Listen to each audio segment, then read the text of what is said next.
everybody can relate to. A good local, a good customer that you didn't know before you started bartending, but you've grown a relationship with now. Mm-hmm. Any like fun stories from that? Somebody that was just unexpected? Yeah, bro, absolutely. Yeah. Dude, so I work Sunday days here. And like summertime, the dog days of summer, it's people on Fire Island, chilling. It's mad quiet here some days. And I'll never forget, bro, this one guy walks in, this Japanese guy, right? Or I was like, oh, man, like, fuck. It was just me and him in the bar. I'm like, dude, I'm going to have to talk to this guy. Like, it's going to be interesting, because that's like a big thing behind here, being able to build rapport with customers and create regulars and such. And so I go up to him. Hold on. Oh, dude, look That's at you. pretty close. Dude, close, man. That's Molly's Gap, though, right there. That's what they call that. Between Molly's Gap? The harp and the Guinness. Yeah. Yeah. You did it. It's awesome. Cheers. Cheers to that, brother. I stay doing that, just so you know, bro. Yeah, dude, that's my first time. I've never split the G before. A shitty split, but... Bro, so I have this... his name was Junji, right? And, like, dude, I'm going to be honest. I was like, damn, I do not want to talk to this guy at all. Like, and then next thing I know, I just start, like, bullshitting with him, And, dude, like, the guy's the man. Like, he is from Japan... Came here in like the 90s, went to school out in California, then moved out here, was in the industry for years. Then he finally got a job in like the stagehand union. But like, dude, he just was so real. Yeah. Deep, like I'm a big basketball fan. He's a huge basketball fan. I'm a big baseball fan. He's a huge baseball fan. And bro, like, I ended up like getting dinner with him and like hanging out with him. Like, dude, I regularly text him, and this guy is like a 57-year-old Japanese guy, And like, but like, dude, I could say he's like one of my like great friends, And like, when we go out, we have great conversation. He loves to drink and then eat great food. And bro, that is definitely someone that I could truly say is like, I never expected to be like a friend with this guy. Right. Yeah. And he's the man. And the bars brought you guys together. Exactly. Yeah. Bro. Yeah. 100%. Oh, that's amazing. 100%. Yeah, that's a cool one. That's a fun.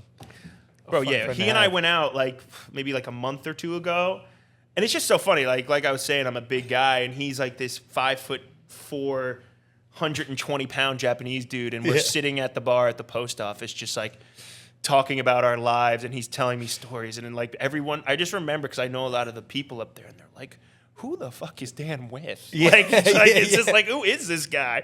But he is one of the coolest guys I've ever met. You can bond with some of the bro. Yeah, we hit it off, he and people. We hit it off, man. We hit it off, yeah, for sure. That's so cool. Mm-hmm. And then any other locals that like you have a fun story about, just local shit, because the locals always feel at home. Right? Oh, so they 100%. treat the place a little bit different than just a normal person. And they almost have the right to. Like, them well enough. They know what they can get away with. They know what they can, what limits they can push or Man, like, a really good story about a local. I got to think on that one for a second, honestly.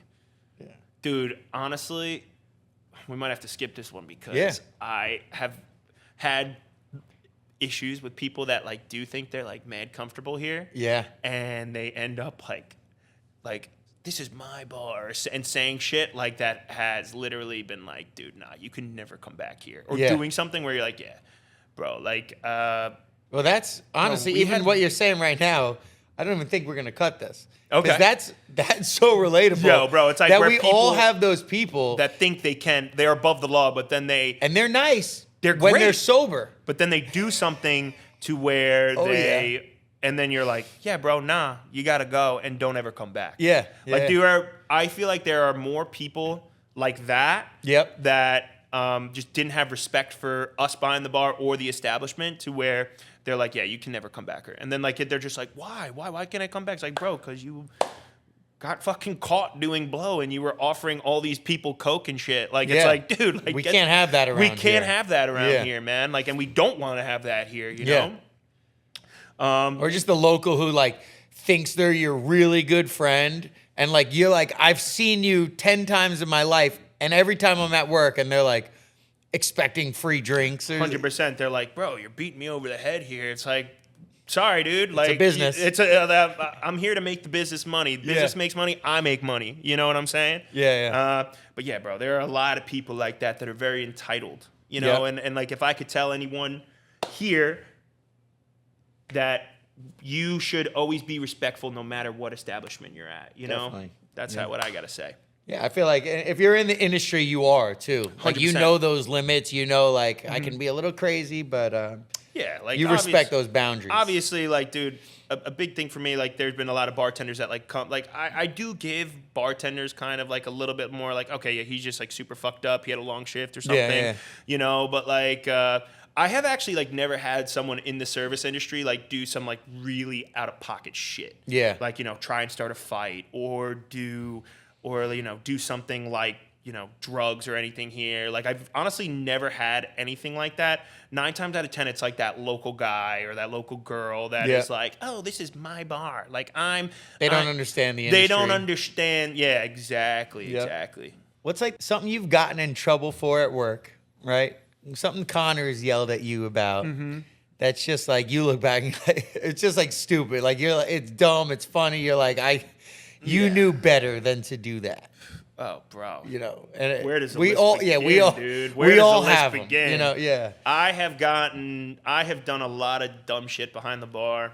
But I will say this, right? I'll never forget this, right? I don't know if this is going to answer your question, but this is, I first started bartending here Sunday football, right? And Connor was awesome. He gave me sick deals, like 50-cent wings, like $5 any draft beer. Like, it was really great specials. Yeah. So I ended up building like a really big following, and it blew up. Like, dude, I just remember being by myself, no bar back, no this, and like my buddies coming in, because I first started bartending. And I would have to like pay them out to bar back for me because I would be so busy. I'd have no glasses. Tables would be covered in shit. Yeah. And I just remember Connor calling me one day. He's like, and I could just like tell like in the tone of his voice, like he knew something. Yeah. Like, he was like, is it busy? And I'm like, yeah. I'm like, probably like, and like I get up on the bar and I'm like, yeah. Like, I probably got like 4 to 5 people like deep. Bro, I was slammed, bro. I'll never forget. Like, it was the craziest I have been by myself. Like, still, like, I remember. And he literally, like, he's like, okay, I'll be there in 5 minutes. And he pulled up. He's like, look, like, you have to know, like, to call someone in or do this. You are not, like, you are the face of the place when you're here. Yeah. Like, if you're busy, people are going to see that. And then what? They're going to go and yelp. Like, the bartender was overwhelmed. Like, don't go there. You know? And luckily, that never happened. You know, we have a lot of great reviews, I think. But, like, that was something where I was like, dang, like, it kind of opened my eyes. And, like, I was like, okay, I'm not like this kid anymore at, like, just bar backing or doing this. Like, I have, like, real responsibility behind the stick. I feel like that's a great debate, too, in bartending, is, like, knowing, you know, you don't want to call somebody else in because you want to make the most money, but you're hurting yourself at a certain point. If it's 100%. busy, you know, like, you could be making more money by having somebody else in. You're making everybody happy. 100%. They're waiting less. So there is definitely like, you know, a fine line between that. Yeah, exactly. And now it's just like, it always will work out. It will be better to, like, you do step out and you call someone and then, like, it is busy and people are like, oh, and then you know, just be that charismatic bartender. Like, I just called someone in, like, I didn't think I was going to get this busy. And people are always like, oh, great, man. And then, like, oh, you're doing a great job, by the way. And then, bro, next thing you know, the tips are flooding in, and then your boy comes in and be like, all right, bro, like, yeah. And then you get through the rush, you know? And that is definitely, like you said, like, that fine line. But I find when you do get that other body in here and you tell your customers that are waiting, it's way more like... people are usually understanding for 100%. The most part. And if you're not understanding, we probably don't even want you here. Bro, exactly. Yo, like, and, exactly. And, like, dude, like, the best guys. I'll never forget. I had, like, 2 bar crawls come in here one time on a Saturday. And this one guy, like, looked at me, and I was, dude, jacked up. Like, probably 120 people walked in within 10 minutes. Yeah. So I call someone in, and then the guy, this dude, like, he was the man. He's like, give me 10 of the easiest thing you possibly could give me, bro. And I just remember, like, just cracking them 10 Miller Lights, man. I was about to say, cracking a bunch of Sun Cruisers. Yeah, cracking a bunch of Sun Cruisers.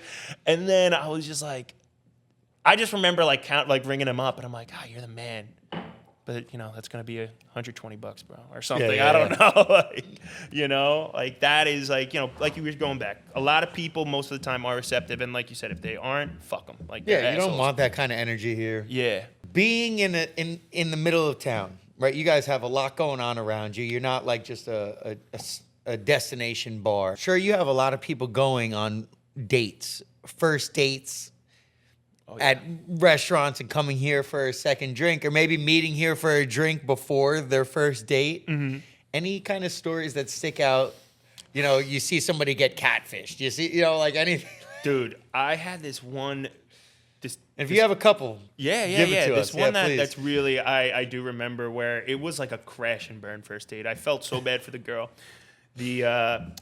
So it's like this couple come in and they sit down and like, dude, this guy I could tell was so nervous, bro. Like he was literally like not looking the girl in the eye at all, like just like not making her feel like even attractive at all. And like, dude, he was we have coasters up there, just taking coasters and like talking to her, like looking down at the bar and just ripping coasters up with his hands. It's like his nervous tick. Like a nervous tick, bro. Yeah. And then I remember, like, I noticed him doing it, and I went back about 2 minutes later. Bro, he has a mountain. He probably ripped up like 10 coasters. And then he goes to the bathroom, and I go to the girl. I'm like, are you okay? And she's like, this is a first date, and this is the worst first date I've ever been on.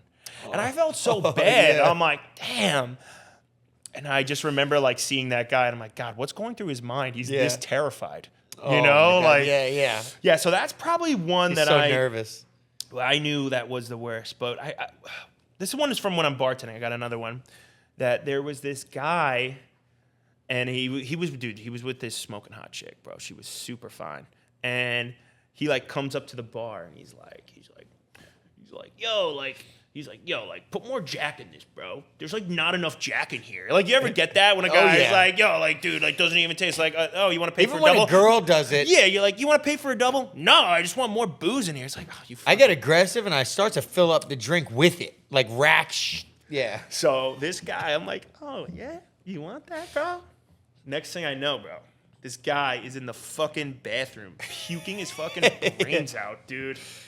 Just remember going up to the girl being like, you think there's going to be a second date? And she's like, absolutely not. But like, yeah. He wanted more Jack. You jacked him up. Yeah, oh, dude. Yeah, exactly. And I just remember being like, dude, like, fuck that guy. Like, fucking dick, bro. And he got exactly what he deserved.